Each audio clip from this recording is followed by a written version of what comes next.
I spent 15 years studying apex predators, wolves primarily, tracking their populations through the Cascade Range, documenting kill sites, analyzing territorial patterns. I held a PhD in wildlife biology from Oregon State. I'd published 43 peer-reviewed papers. I'd testified before Congress twice about endangered species protections.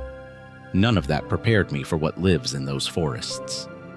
None of it matters now. October 2024. We established base camp 6 miles past the last logging road in a valley the Lummi Nation calls Tsitsuwatul, the place where we don't go. Our permits called it Sector 7G of the Mount Baker Wilderness. On maps, it's just empty green space between elevation markers. The Forest Service warned us about bears. They didn't mention anything else.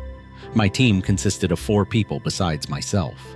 Miguel Santos, my field assistant for 3 seasons. Reliable, thorough, 28 years old with a wife back in Bellingham. Katya Novak, a graduate researcher from Moscow by way of UC Berkeley. Brilliant with data analysis but new to extended backcountry work. Tyrone Jefferson, our park ranger liaison, a 15-year veteran who knew these mountains better than anyone. And Declan O'Brien, who managed our equipment, trail cameras, audio recorders, telemetry gear, the satellite uplink that was supposed to keep us connected to civilization. We'd been in the field for 3 days when Miguel found the first tracks. Dr. Webb, you need to see this. His voice carried an edge I hadn't heard before. The impression was in soft ground near Fern Creek, where we'd positioned camera trap 14, 16 inches long, 5 distinct toes, too wide for a bear, too human-like for anything else. Dermal ridges visible in the mud like fingerprints. I crouched beside it, running through explanations. Someone's messing with us. Remote area, research team, classic prank target. Who? Miguel gestured at the surrounding forest. We're alone out here. Tyrone studied the track without speaking. After 30 seconds, he said, there are stories about this valley. My grandfather worked for the Forest Service in the 60s. He said they closed 3 different trails through here after... He paused. After incidents. What kind of incidents? Katya had her camera out, photographing from multiple angles. The kind that end up in missing persons reports. Tyrone straightened. The kind the official reports blame on exposure or bear attacks. My grandfather said the old-timers knew better. The Lummi have been saying it for generations. There's something else up here. They call it sock queedle. We call it Bigfoot. I felt embarrassment more than fear. A park ranger, repeating campfire stories. We're scientists, Tyrone. We're not here to hunt cryptids. These are either fabricated or misidentified. That first night, we heard the howls. Nothing in my experience compared to them. They started around midnight, deep, resonant calls that seemed to come from multiple directions simultaneously. Not wolves, not cougars, not elk. Each vocalization lasted 15 to 20 seconds, dropping in frequency until they vibrated through your chest cavity. Between howls, we heard something else. Rhythmic impacts, like someone striking a tree trunk with a heavy branch. Wood knocks. I'd read about them in Bigfoot literature, usually while shaking my head at the credulous believers. Declan sat up in his tent. What the hell is that? Territorial communication, I said, forcing steadiness into my voice. Could be a new wolf behavior we haven't documented. That's not wolves. Miguel's flashlight beam cut through darkness. I grew up in Oaxaca. My grandmother told stories about El Hombre Salvaje, the wild man of the mountains. She said they scream like that before they hunt. The howls continued for 40 minutes, then stopped as abruptly as they'd begun. None of us slept well. When dawn broke, Katya performed her analysis of the audio recordings. Her face went pale as she showed me the spectrogram. The frequency range is impossible. It goes below 60 hertz. That's elephant territory, whale territory. Nothing in the Pacific Northwest produces infrasound like this. And look at the pattern complexity.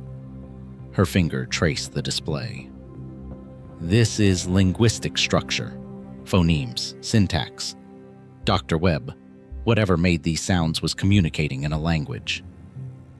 I stared at the data. Scientific integrity demanded I accept what the evidence showed, but accepting it meant acknowledging something I dismissed as pseudoscience for my entire career. That afternoon, we found the tree structures. A quarter mile from camp, among a stand of old-growth Douglas fir, something, had broken branches 20 feet up and woven them into crude teepee formations. 8 separate structures arranged in a rough semicircle. The branches were 6 inches thick, bent but not cut, twisted together with precision that suggested both strength and intention. Fresh breaks, sap still weeping. Bears don't do this, Tyrone said quietly.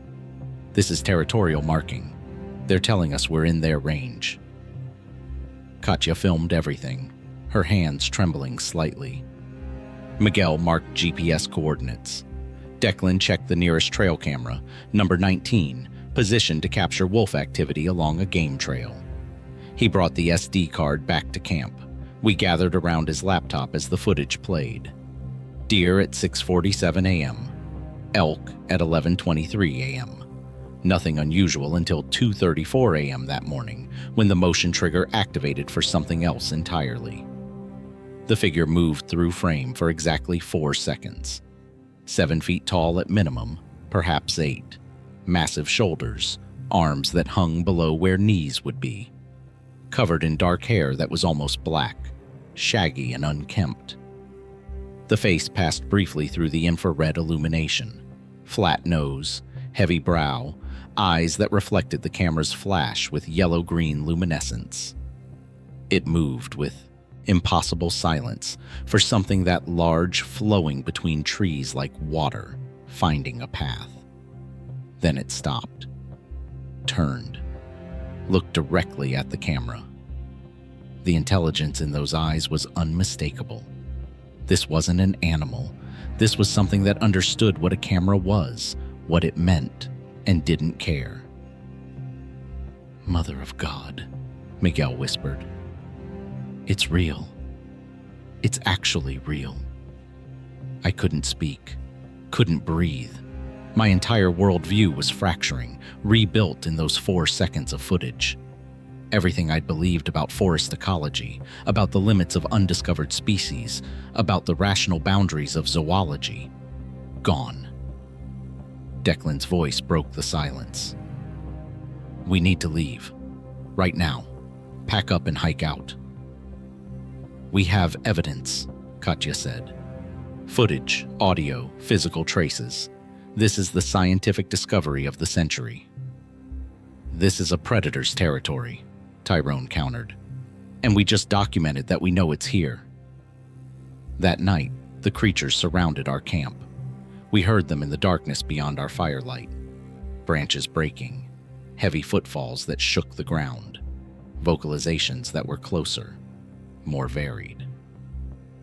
And then, because Miguel made the mistake of trying to reason with the unknown, he called out into the forest. "We're not here to hurt you. We're scientists. We just want to understand." The response came immediately.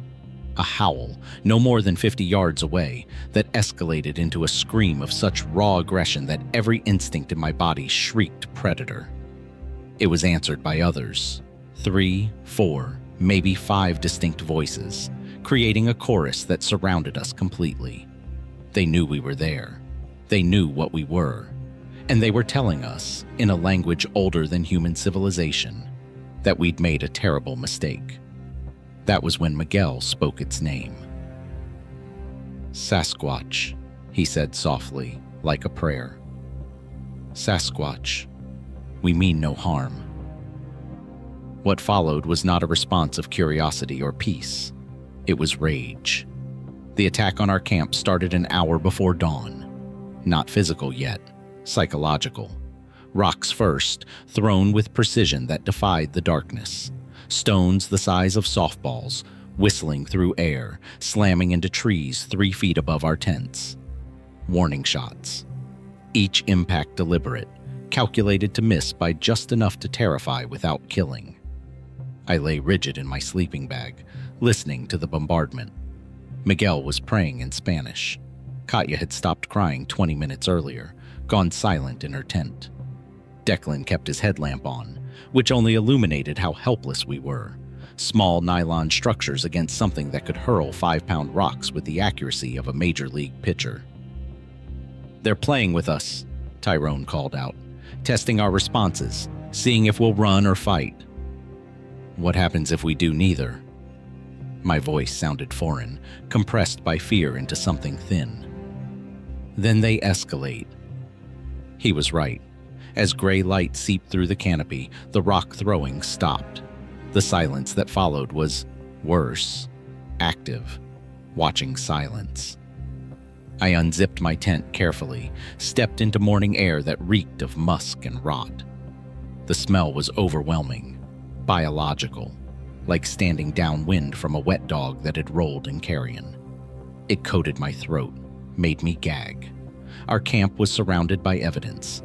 Massive footprints in a perfect perimeter, 30 feet out. Handprints on trees at 8-foot height, 5 fingers each, palms wider than my head. They'd circled us multiple times during the night, close enough to tear open our tents, but they'd chosen not to. Why? Miguel's face was gray with exhaustion. Why let us live? Because death isn't the point, Tyrone said. Domination is. They want us to understand we're in their world, under their rules. Katya emerged with her camera, documenting everything with mechanical precision. Trauma response or scientific discipline, I couldn't tell which. We have irrefutable documentation now. The trail cameras, the audio, the physical evidence. When we get back.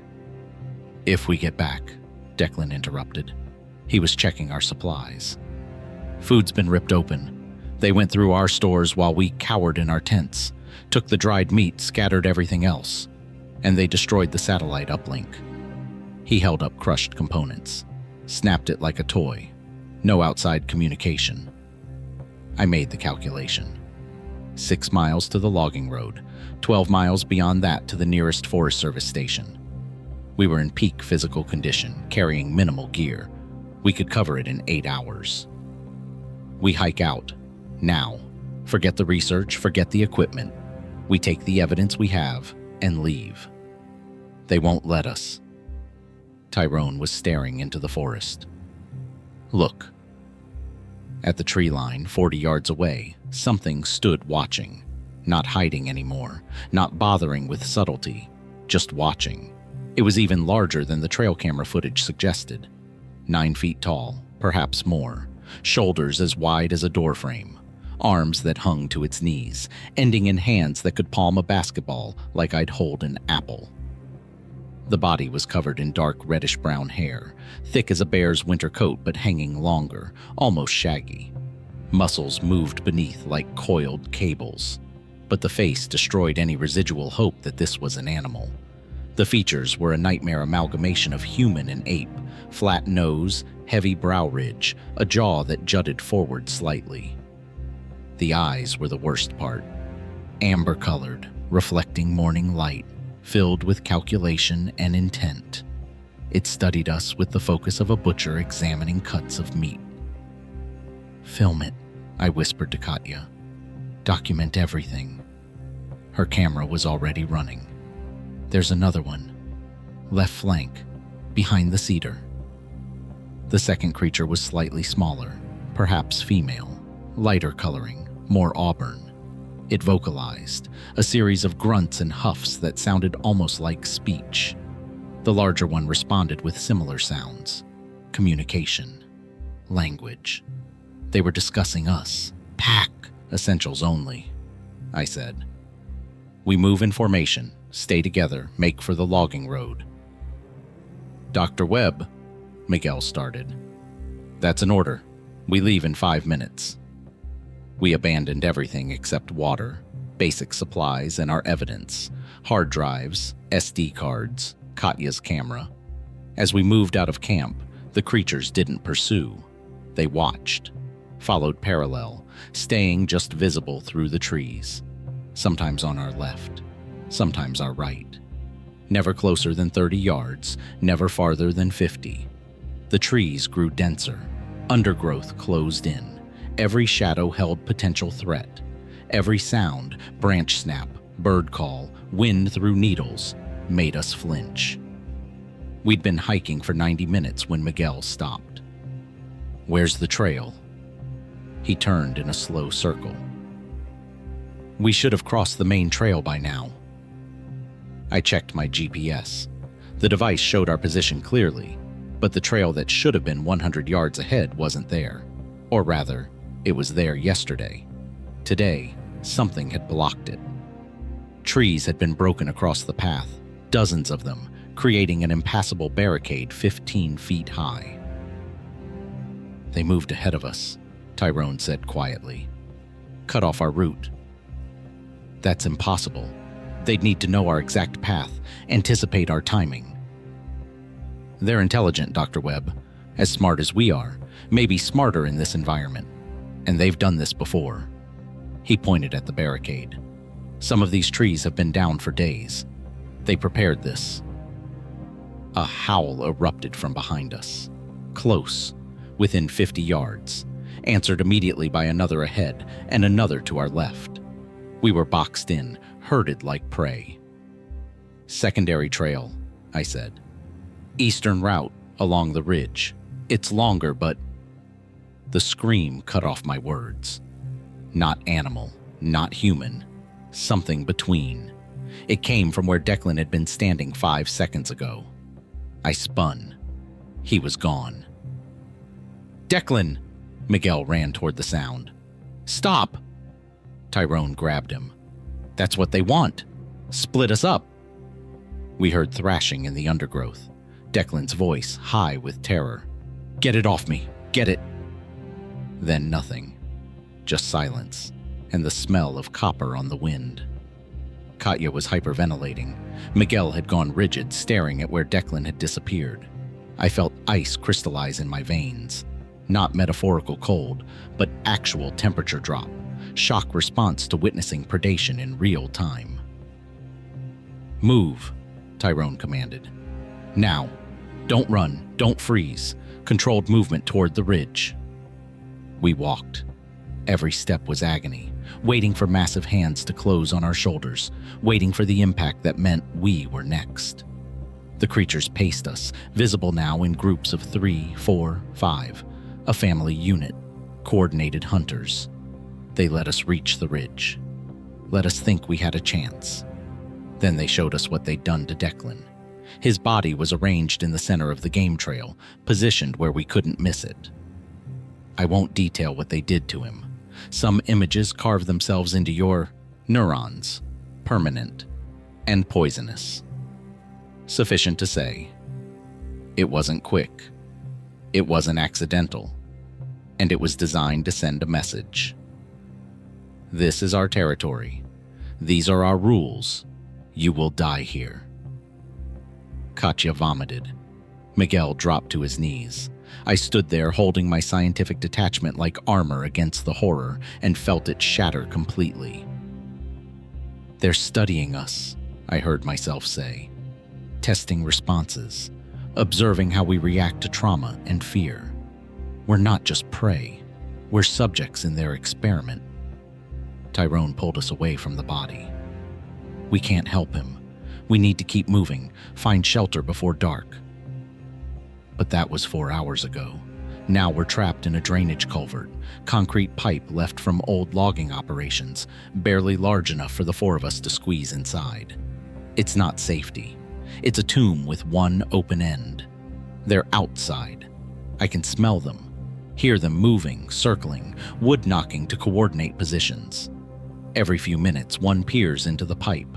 Massive silhouette, blocking fading daylight. Eyes reflecting our flashlight beam. Miguel hasn't spoken since we found Declan. Katya is cataloging everything in whispered narration, scientific method as coping mechanism.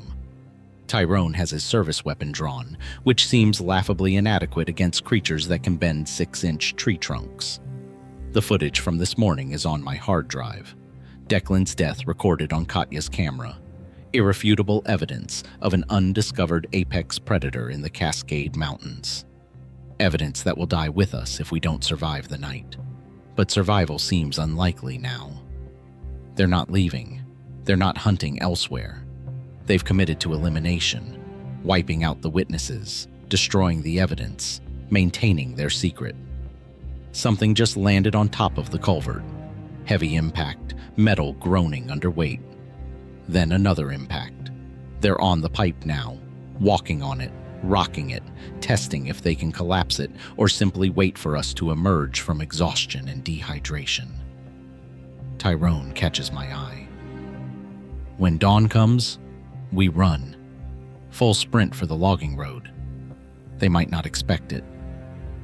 They'll expect it, I say. They've anticipated everything else. Then we die trying. He checks his weapon. Better than dying in this pipe. Dawn never came. Or if it did, the canopy was too thick, the drainage too deep for us to notice. We waited in that culvert for what felt like hours. Might have been 3, might have been 6, while the creatures maintained their siege. They'd stopped walking on the pipe. Now they were doing something worse. Talking. The vocalizations were constant, coming from multiple directions. Grunts, huffs, what sounded like actual words in a language that had no human correlation. They were coordinating, planning, and occasionally one of them would vocalize something that sounded horrifyingly like human speech. Garbled, distorted, but with recognizable phonetic patterns. Out, come out, help. The mimicry was imperfect, but deliberate. They're trying to lure us, Tyrone whispered. I've heard recordings of this behavior. They can mimic voices, learn speech patterns from previous victims. Previous victims, Miguel's voice cracked. You mean this has happened before? The Forest Service has 37 unexplained disappearances in this area over 50 years, most attributed to exposure, animal attacks, falls. But the pattern is consistent. Researchers, hikers, anyone who ventures too deep into Tsitsuatul. The Lumi could have told us. Hell, they tried to tell everyone. But we don't listen. I was monitoring battery levels on our lights. 90 minutes of power remaining, maybe less.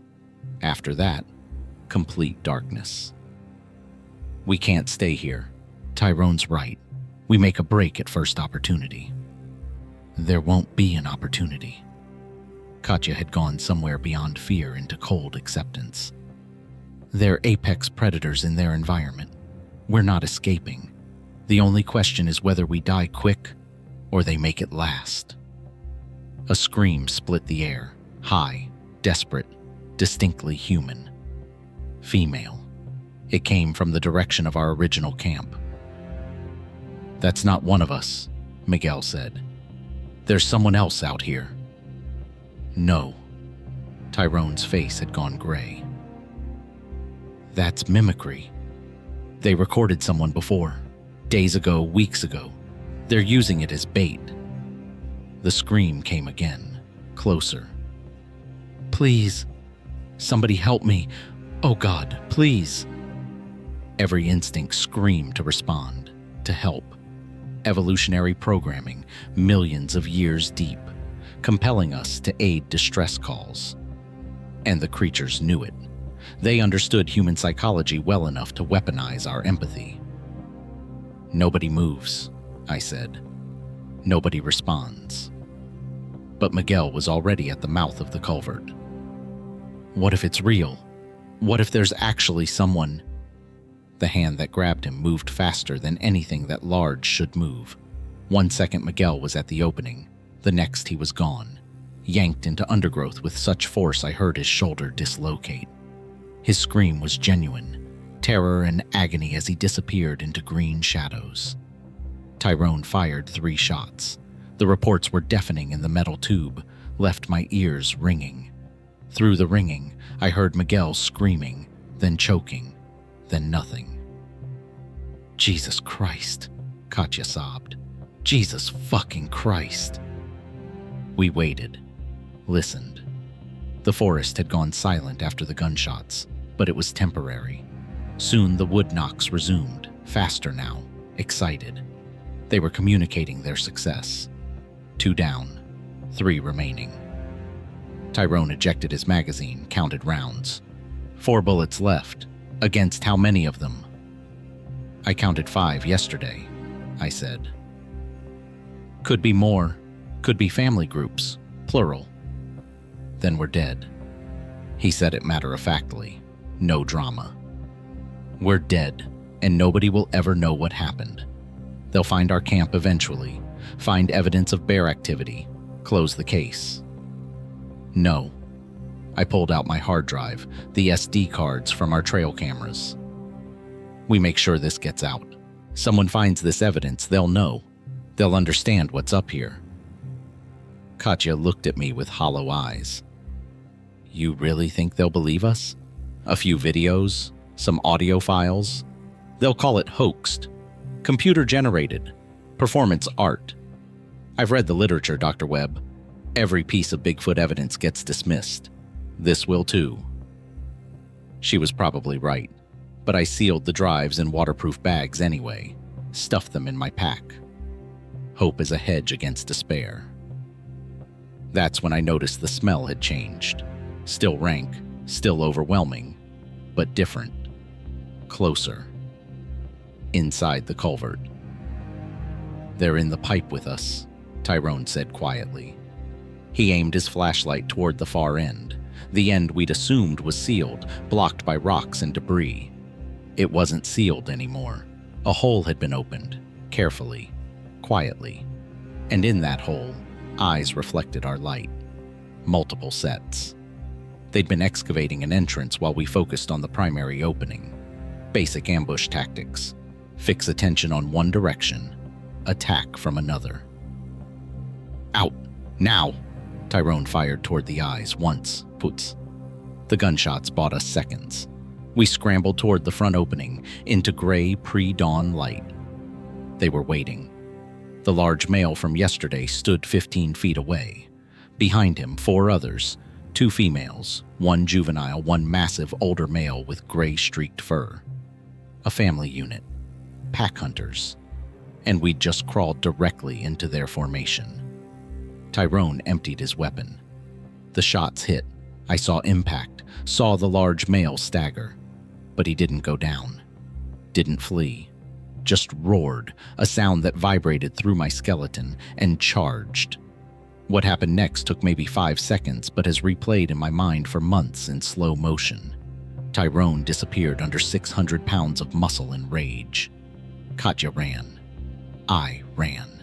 The forest became a blur of green and brown, branches tearing skin, roots trying to trip us, lungs burning as we crashed through undergrowth without direction or plan. Behind us, Tyrone's screams cut off abruptly. I caught up to Katya at a creek crossing, both of us bleeding from dozens of scratches, gasping, nearly delirious. We can't stop, she panted. They're following. Where do we go? Doesn't matter. Just away. Just... The juvenile tackled her from the side. It couldn't have weighed more than 300 pounds, small by their standards, but it hit her with the force of a linebacker. They tumbled into the creek. I heard her skull crack against a rock, saw blood cloud the water. The juvenile looked at me. Young features, still developing the heavy brow ridge. Learning to hunt. And I was part of its education. I ran. Branches slashed my face. Thorns ripped my clothes. I fell, rose, fell again. Everything was animal now. Pure hindbrain panic.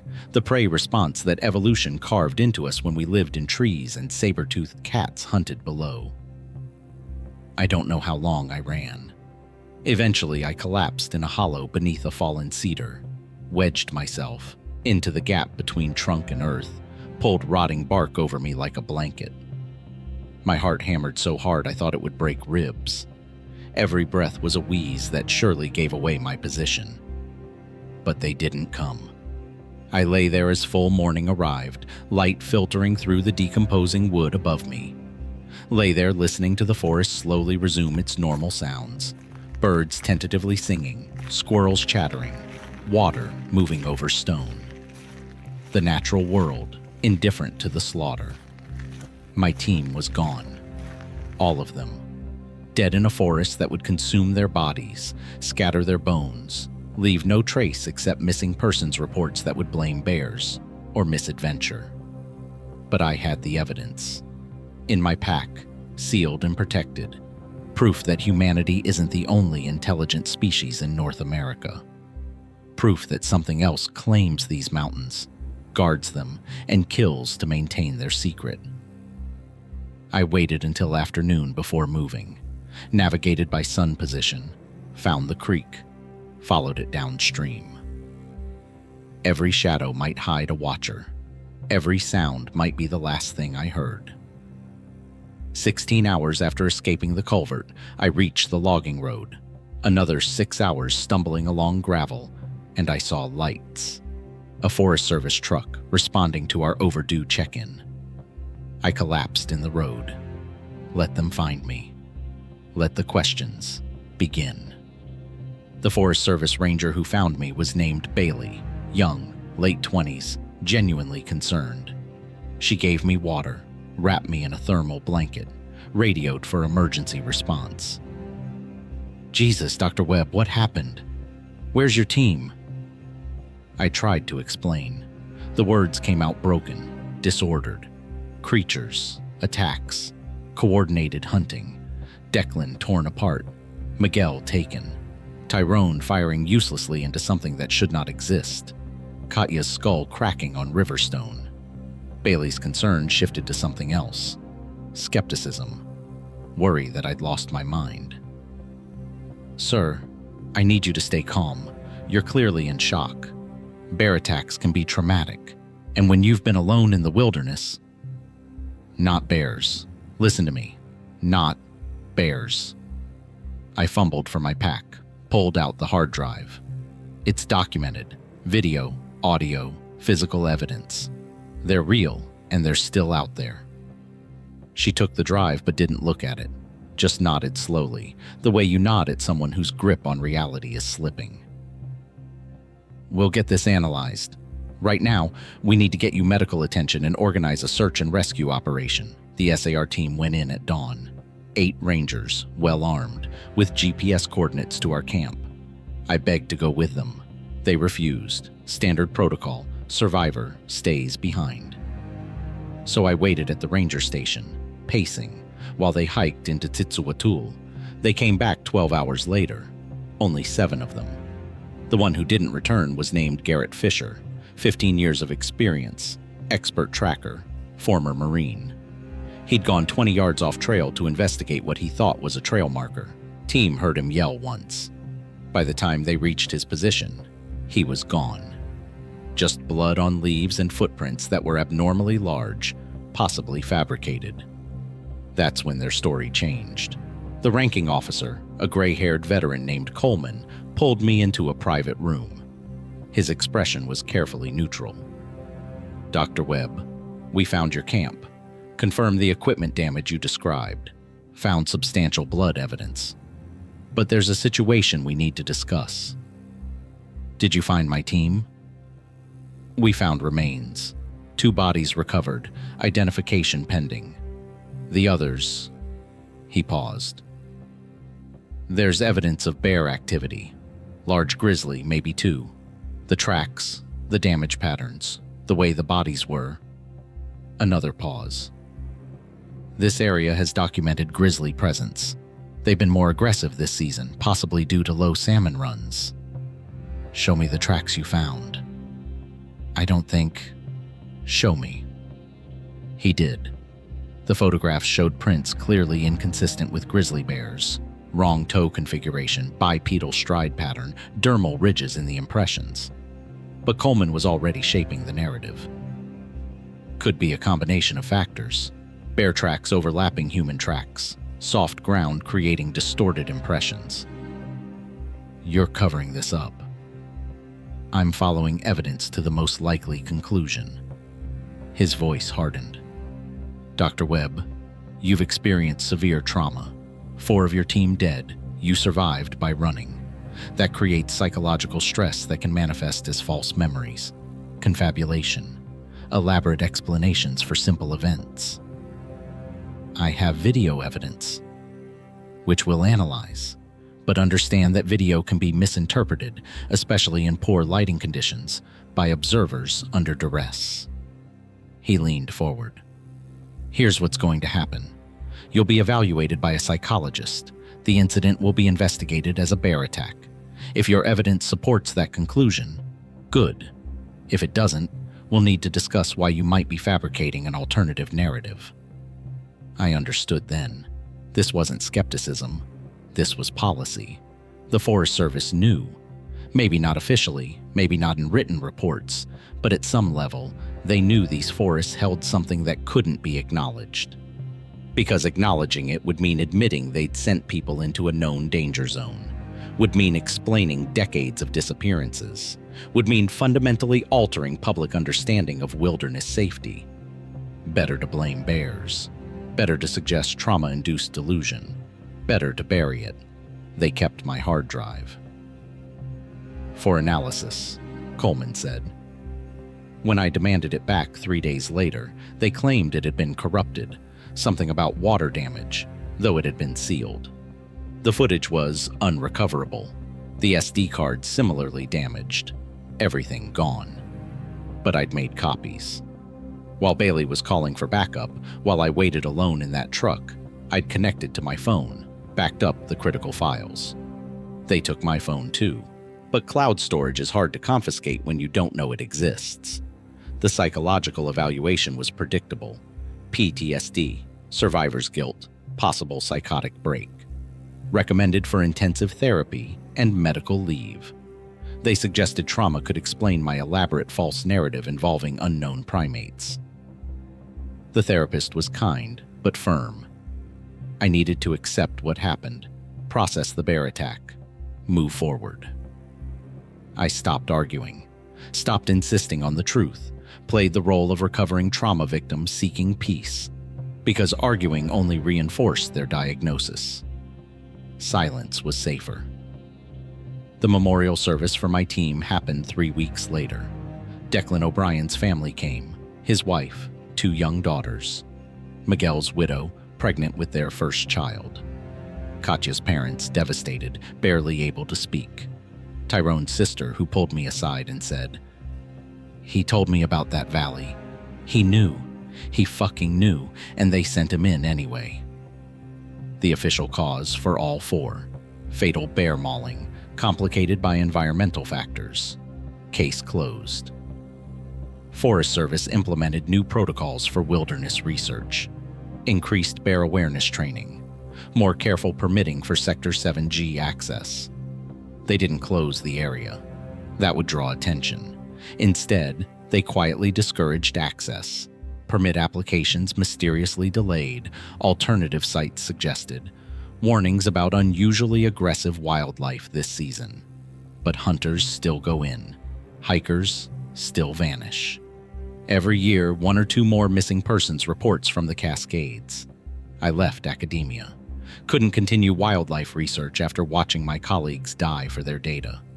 Moved to Portland, took a job with an environmental consulting firm. Desk work, safe, boring. Tried to resume normal life.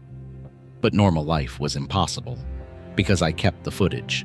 The 4-second clip from camera 19, showing something that shouldn't exist walking through frame, looking at us, understanding what we were. I've watched it 10,000 times. Every detail is seared into memory.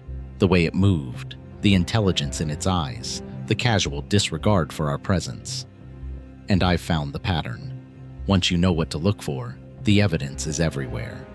BFRO databases listing thousands of sightings, most dismissed as hoaxes or misidentifications. Missing person statistics from wilderness areas showing clusters that correlate with known Bigfoot activity zones. Indigenous oral histories from dozens of tribes describing the same creature across centuries.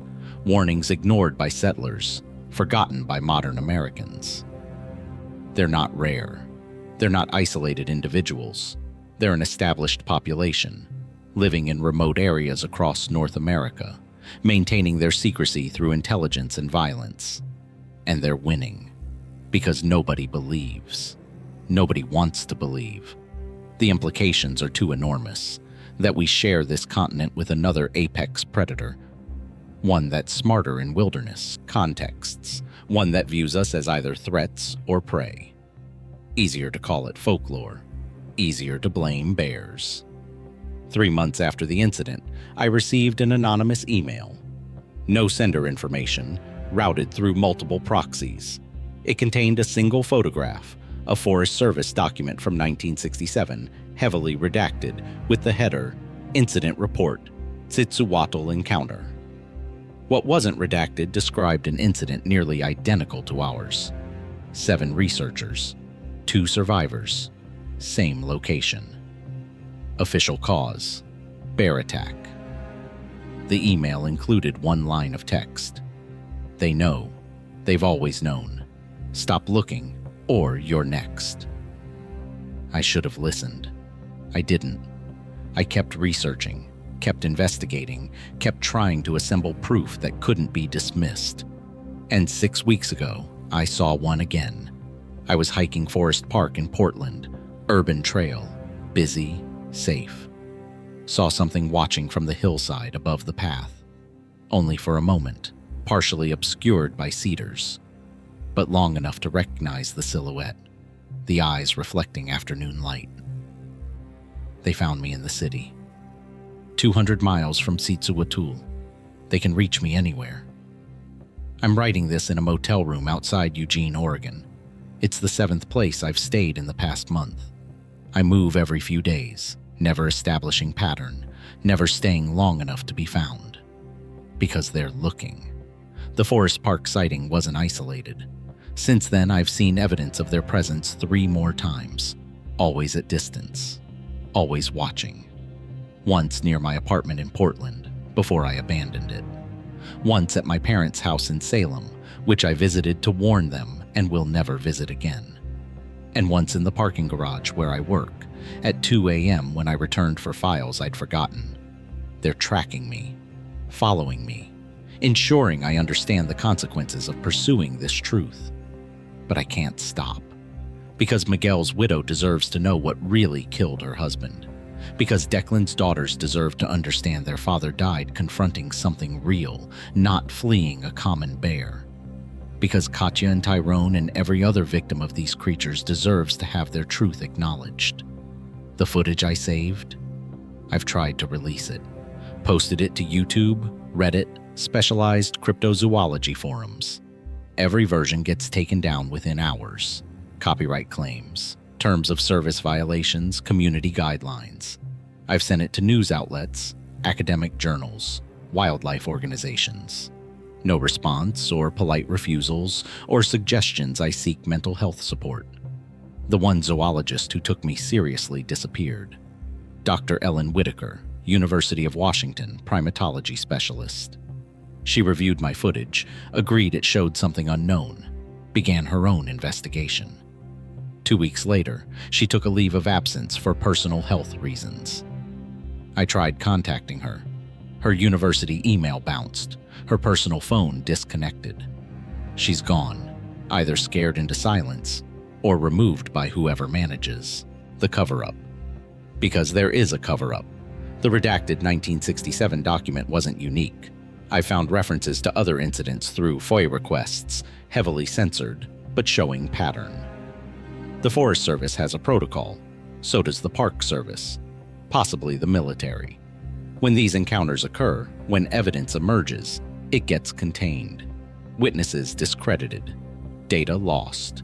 Cases closed as animal attacks or misadventure. Why? Because acknowledging Bigfoot would destabilize everything. Wilderness recreation is a multi-billion-dollar industry. National forests, state parks, hiking trails, camping, all built on the assumption that humans are the dominant presence, that nature is managed and safe. Admitting we share the forest with an intelligent, territorial, occasionally hostile species would destroy that industry overnight. More than that, it would demolish our self-conception as masters of the natural world. We're not apex predators everywhere. In deep forests, in remote mountains, we're prey. That truth is unacceptable to the modern American psyche, so they bury it. They've been burying it for decades, maybe centuries. And they'll keep burying it, along with anyone who threatens exposure. The question I keep returning to: what do I do with this knowledge? I have footage that proves Bigfoot exists. I have testimony from a credible scientist. I have evidence of government cover-up, and absolutely no platform to share it that won't be shut down or dismissed. I considered going underground, full conspiracy theorist route, paranoid manifestos on dark web forums. But that just reinforces the narrative of mental illness. The moment you start talking about government suppression and wilderness conspiracies, you've lost credibility. I considered writing a book, framing it as fiction. Based on true events, let readers decide. But that feels cowardly. 4 people died. They deserve better than to be characters in a thriller novel. So I'm documenting everything here, in this account. Every detail I can remember. Every piece of evidence I've accumulated. I'm storing it multiple places, multiple formats. If something happens to me, and it probably will, at least the record exists. Yesterday I drove past Tsitsuatul on Highway 542. Didn't stop. Didn't even slow down much. But I saw the valley, saw the forest rising into cloud cover, and I felt the weight of knowing what lives there, what hunts there, what killed my team. The memorial plaque at the trailhead doesn't mention their names, doesn't warn future visitors. Just generic wilderness safety reminders about bears and weather. Their deaths bought nothing. No increased precautions. No honest assessment of the danger. Just more silence. More cover-up. Miguel's daughter was born 3 weeks ago. Sofia Isabel Santos. I saw the announcement on Facebook, the last time I checked social media before deleting all accounts. She'll grow up hearing her father died in a bear attack while doing research. She'll never know he died trying to understand and communicate with something that had no interest in communication, only domination. Sometimes I wonder if ignorance would have been better. If we'd never gone into Tsitsuatul, never set up those cameras, never documented what we found, 4 people would still be alive. I'd still have my career. The truth would stay hidden where it's been hidden for millennia. But then I remember Declan's body, arranged on that trail. I remember Miguel screaming as he was taken. I remember Tyrone's courage firing uselessly into an enemy he couldn't defeat. I remember Katya's dedication to documentation even while dying. They deserve witness. They deserve acknowledgement. So I'm writing this, publishing it wherever it won't be immediately removed, framing it as speculative fiction if necessary, academic analysis if possible, testimonial regardless. Let people decide what to believe. But understand this: the Pacific Northwest forests hold more than trees and elk and black bears. They hold something older, something that predates human settlement, something that tolerates our presence only until we push too deep into their territory. And when we cross that line, when we see too much, document too much, understand too much, they eliminate the threat. Methodically, intelligently, without mercy. It's been 14 months since Tsitsuatul. I'm living in Boise now, as far from dense forest as I can get while staying in the Northwest.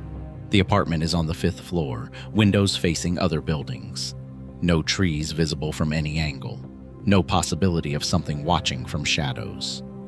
I don't sleep well. The dreams are consistent, running through darkness, breathing musk and rot, hearing wood knocks behind me, feeling massive hands reaching for my shoulders. I wake gasping, drenched in sweat, checking door locks and window latches. My therapist calls it PTSD. She's not wrong, but she doesn't understand the source. Because the threat didn't end when I escaped those mountains. 3 weeks ago, I found tracks in the greenbelt near my apartment. 16-inch impressions in mud beside the Boise River. Could be fabricated. This close to the city. Probably are fabricated. But they were positioned exactly where I jog every morning, where anyone following my routine would know to leave them. Message or coincidence? I don't jog there anymore. Last month, my car was vandalized. Scratches along both sides. Deep gouges that destroyed the paint down to bare metal. The police suggested teenagers, maybe gang initiation. But the scratches were at 7-foot height, and the pattern matched what 5 fingers could do dragging across steel. I sold the car the next day. 2 months ago, I received a package. No return address, postmarked from Bellingham. Inside, a few strands of reddish-brown hair, a small fragment of bone, and a photograph. The photograph showed my apartment building, taken from the parking lot. Recent. My car was in the frame. The hair and bone had no note, but the implication was clear. They know where I am. They can reach me whenever they choose. I should move again. East Coast, maybe. Somewhere with no wilderness, no forests deep enough to hide what I know exists. But movement feels futile now. If they wanted me dead, I'd be dead. They're not hunting me. They're controlling me, ensuring my silence through fear. And it's working. I haven't posted about Sitsuwatul in months. Haven't tried to contact journalists, haven't pushed the evidence. I'm cowed, domesticated, neutered as a threat. Exactly what they want. But I still have the footage. The 4-second clip that proves everything, locked away in encrypted storage. And I still have this account. This document growing longer each week as I add details, refine memories, construct the most complete record I can manage. Because eventually, someone needs to know. Not for justice. There's no justice for Miguel and Declan and Tyrone and Katya. The creatures that killed them will never face consequences. They're beyond human law, beyond human reach. But their deaths should mean something. Their sacrifice, unwilling as it was, should contribute to human knowledge. We're not alone on this continent. We share it with another intelligent species, one that's maintained their secrecy through isolation and violence. They're apex predators in their environment, and their environment includes anywhere more remote than suburban parks. Every year, hundreds of people vanish in American wilderness. Most are found eventually. Lost, injured, fallen. Some are never found. And a percentage of those never found? They met what we met in Sitsuwatul. The official estimates of missing persons in wilderness areas is intentionally low. The real number is much higher, but gets parceled into different categories: suicides, voluntary disappearances, foul play by humans. Anything but the truth. Anything but acknowledging that predation is still possible in the 21st century. I've identified 47 incidents since 1960 that match the pattern. Wilderness researcher groups where only some members return. Hunting parties decimated by bear attacks with inconsistent evidence. Solo hikers whose remains suggest predation but by no known animal. Clustered disappearances in specific regions that correlate with historic Bigfoot sighting areas. 47 incidents. Minimum 200 deaths. Probably more like 400 considering how many never get reported, how many are written off as isolated accidents. 400 people who died encountering something the government pretends doesn't exist. The Lummi were right. Sitsuwatul means the place where we don't go, for a reason. Every indigenous culture in the Pacific Northwest has similar warnings. Forbidden valleys, dangerous mountains, places where the wild men live. We dismiss those warnings as superstition. We were wrong. Last week, a graduate student from OSU contacted me. She's planning research in the Cascades, studying wolf populations, ironically enough. Same area I worked, same valley. I told her not to go. Explained there were safety concerns, aggressive wildlife, bad conditions. She thanked me politely and ignored the warning. Her research starts next month. I think about contacting her advisor, explaining what actually happened to my team. But what would I say? Don't send your student into Bigfoot territory. They'll be torn apart by undocumented hominids. That gets me dismissed as crazy at best, possibly committed at worst. So I'll say nothing. And in 3 months, maybe 6, there will be another incident. Another group of researchers who pushed too deep, documented too much, crossed an invisible boundary. Another series of bear attacks. Another cover-up. Another set of families told their loved ones died to wilderness misadventure. The cycle continues. Has continued for generations.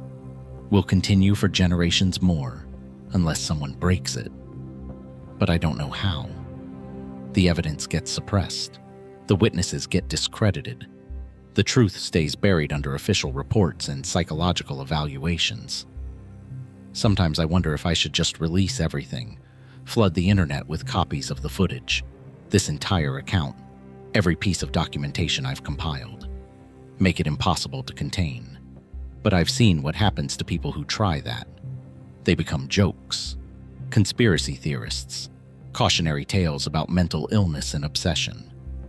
Or they disappear. Dr. Whitaker never resurfaced. I checked extensively.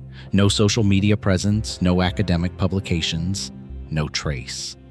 Either she went completely off-grid to hide, or someone ensured her silence permanently. I suspect the latter. The smart move is acceptance. Acknowledge that this fight is unwinnable, that the truth will stay hidden regardless of my efforts. Get therapy, take medication, try to rebuild some version of normal life. Stop checking the shadows for watchers. Stop analyzing every sound in darkness. Stop carrying evidence everywhere I go. But then, I think of Sophia Isabel Santos, who will never know her father. Of Declan O'Brien's daughters, who lost their dad to something the world refuses to acknowledge.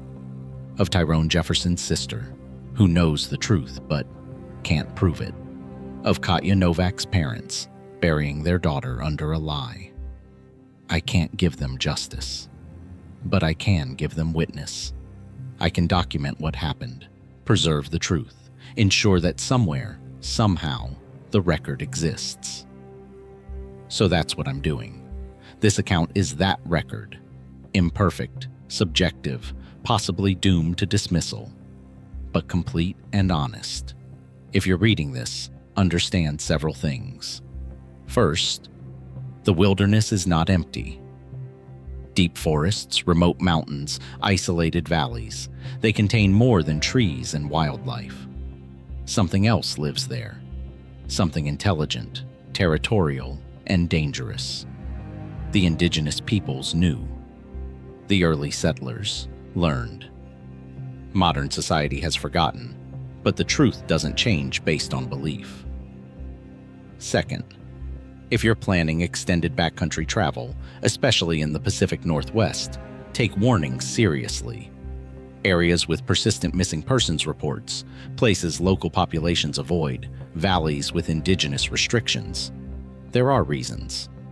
Listen to those reasons. Third, if you encounter something you can't explain, something that shouldn't exist, document it if possible, but prioritize survival over evidence. Your life matters more than proof. And understand that if you survive, your testimony likely won't be believed. Prepare for that. Fourth, the authorities know.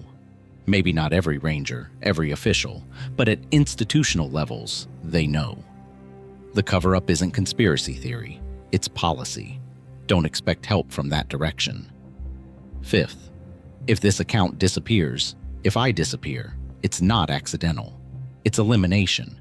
Same as my team, same as Dr. Whitaker, same as countless others who saw too much and tried to share it. I'm not delusional. I'm not fabricating an elaborate fantasy to cope with trauma.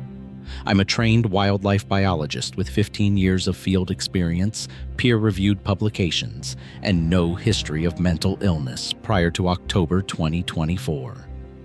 Everything I've documented here is accurate to my memory and supported by evidence. Evidence that's been suppressed, but still exists. Believe it or not, your choice. But if you're planning a trip into deep wilderness, consider this account a warning. The apex predator in those ecosystems isn't always human. Sometimes we're the prey, and sometimes the prey doesn't escape.